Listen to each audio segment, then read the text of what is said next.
I'm looking at, there's 675 people I heard that are here, and you know how Braver Angels does this thing with fun facts?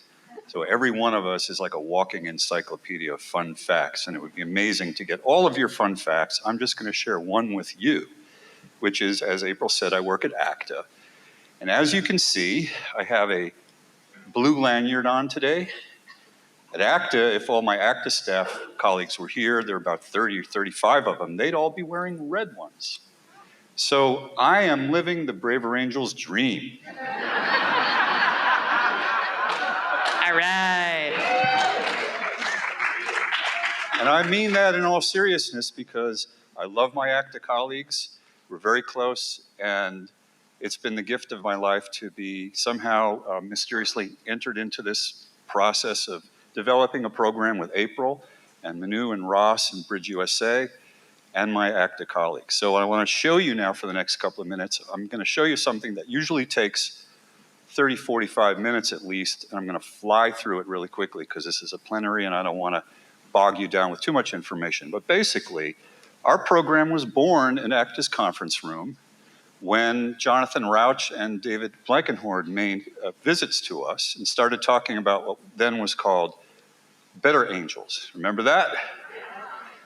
I immediately wanted to get involved personally, just for the same reasons a lot of you wanted to get involved and have gotten involved. So that's where it started for me. But fast forward, somehow miraculously, we had 5 years later a full-blown alliance between ACTA, Braver Angels, and BridgeUSA, and we're ideal partners together, and we forged something called the Campus Debates and Discourse Alliance. And 5 years into it, I think last week we did 2 more debates at TFAS, right? So it's 182 debates, campus and classrooms, 6,000 students that we know, but there's many more that we haven't been able to count, and there's close to 80 institutions, and more are signing up every week. So the range of universities is really a whole footprint of American higher ed, and come to our website, you'll see all of them. And the little blue circles, sorry, they're blue, but they really mean our presence across the country is expanding. We've got some new presence in Utah and the Rockies, which is nice. And there's going to be more circles on that map as we go forward. What are Braver Angels debates? I think you all know what they are. To me, they're sacred. They're transformational. April is the architect of it, and I learned it years ago at the first Braver Angels convention I went to in 2018, and it just changed my life. And they're ideal for college students. College students love them. They learn the parliamentary style in a few minutes. They jump in, and they're very, very immersive. You're going to experience Braver Angels debates this weekend multiple times. So one of the chief pieces of our success in growing the program is giving ownership to students as much as we can. What do they want their debates to be about?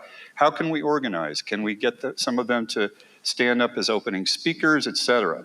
So by giving the students ownership, it gets a lot of energy, and we have a ground game that starts to build on campus. But that's completed by having a faculty cohort on campus, because faculty are there year after year, students rotate in and out.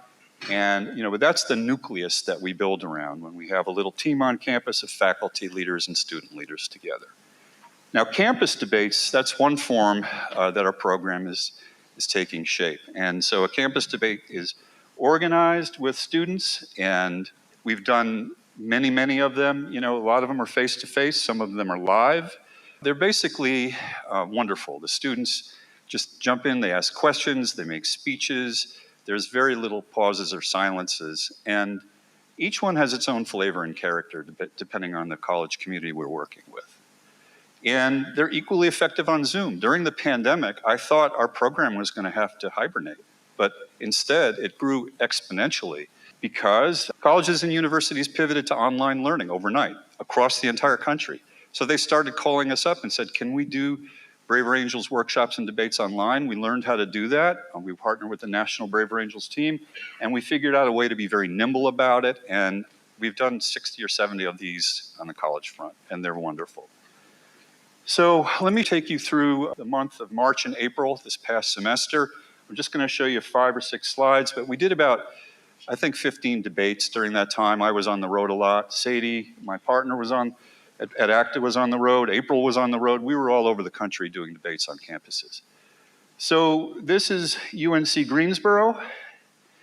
We're working hard in North Carolina with the UNC public system, and the students and faculty chose a topic in the legislature, the Parents' Bill of Rights. And I know that there are some students from UNC Greensboro here.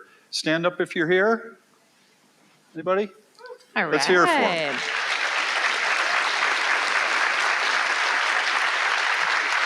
This is one of those, thank you very much. This is one of those miraculous things, just meeting students that I met in March, and some of them got up to speak. They brought your child with you. It was an incredible debate. So the next night went to UNC Charlotte, and you can get a sense of the headline. These are the topics that are top of mind for students that they wanted to debate. So a social media topic, and then a few nights later, Sadie Webb went to the University of Tennessee, Knoxville, and they had chosen months before a topic on gun control. That morning, unfortunately, a school shooting took place in Nashville, Tennessee. And so there was a great deal of soul searching among the leadership that we were working with. Should we have the debate or not? They decided to go forward with the debate. Sadie chaired it magnificently, and John Wood wrote about it in Newsweek, I believe, and it was on Fox News. It was a pretty amazing, momentous debate for us. A couple more. North Carolina State University, I believe, an abortion topic. 2 nights later. And then this big one that April and Ross were involved with at Utah State University, which we organized with the office of Governor Spencer Cox of Utah. And he came to the debate, right? Yes, he did. And he participated in the debate, which is beautiful. Okay, so then we have another form of debates we do, which is in the classroom. Now this is something, I don't think we expected this in the beginning, but these debates fall naturally in the classroom as an assignment that a professor can actually give to students for credit, and it was part of their learning during the curriculum. So the classroom debates are kind of fueled by this curricular toolkit that we developed with some money from Arthur Vining Davis Foundation. It's written by faculty, for faculty. It's got a whole rubric of how to do it, and we're refining it. There's going to be a new version of it coming out in early August, so I'll make sure that you all get it.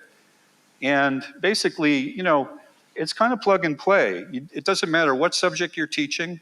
It doesn't matter what size class you have or whether they're sophomores, freshmen, or upper class.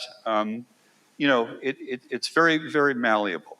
And I'll give you just a couple of quick examples of what universities have done, what professors and students have chosen. So University of Baltimore, a Second Amendment.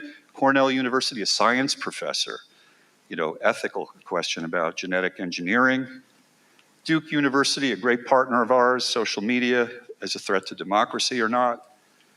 Oregon State was an incredible one. This is an economics class, that was studying for the whole semester income inequality. So they decided to debate about that topic, the government being the solution or the problem. University of Washington, a huge one on Zoom with 180 students. That was like a topic that's in the legislature, another one that they chose, and University of Missouri. There's many, many, many more. We've done I've lost count of them. Right, so another thing that's happened that we didn't expect, we got asked to kind of get involved with freshman orientation. Don't you think that if you can get freshmen at the first days they get on campus, you have a chance to really change the culture? You think? So that's the idea behind it. So Duke University asked us to come, and Bill Doherty helped us design a workshop in 90 minutes that was very immersive. I wanted the students to talk to us more than we talked to them, and it was wonderful. It was about political polarization. And this is with 140 students that came up to Washington. They're studying political science. They chose a topic on political polarization. They talked about their own experiences, and it was just a very immersive workshop. And we've done many debates with Duke. The next week, we went to Denison University, and we had already done 3 debates there over the last year, and they asked us to come back and actually engage the entire freshman class of 702 students.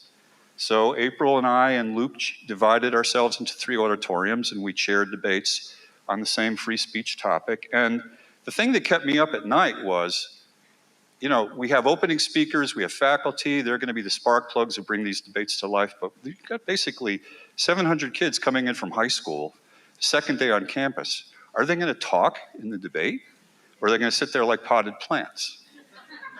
Well, you know what? They were like a fire hose. It was just magnificent.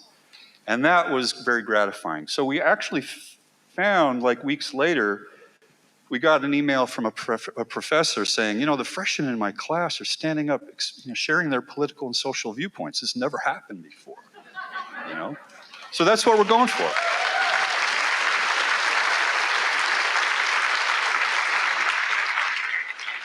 Now, I'll add, with regard to Denison, what's happening, they've asked us to come back and do freshman orientation again, but this time they're asking us to train them to do it themselves. So instead of 4 of us going out there, maybe 1 of us, we're going to train them. So I call that Freshman Orientation 2.0 at Denison. Okay, I'm almost done here. So in order to grow, we're growing so fast, colleges are calling us all the time, our footprint is expanding. We have to, increase our staff to the extent that funding allows us to do that. We're training as many young people and faculty to chair debates. So we created an online training course. April is a star of it in many videos. I forced her into a video studio all day in front of a green screen, and she did incredible work. And so it's only an hour long, it's fun, it's engaging. Anyone is allowed to take it, but as far as a college debates program, we're trying to be kind of selective, and we're giving some personal touch and coaching, because we really want to maintain the quality and the integrity of the college program as it expands. All right, I'm almost done here. So we're foundationally funded. We've gotten in the last couple of years $2 million in funding from various foundations, and the big fish is the John Templeton Foundation, which gave us $1.2 million to basically do 2 things. Research the effects of Braver Angels debates on students, and also to see if we could somehow build communities of practice. That's the Templeton word for it. I call them hubs of discourse, whatever you want to call it. It's basically something sustainable as a presence on college campuses. And so Professor Lindsay Hoffman is here, and she's going to be introduced to you, I think, in a moment, but she's leading our research from the University of Delaware, thank goodness. And, for the next year and a half, we're going to be working very deeply with these 10 institutions while we're growing the program around it. All right, so that's it for me, and thank you very much. All right.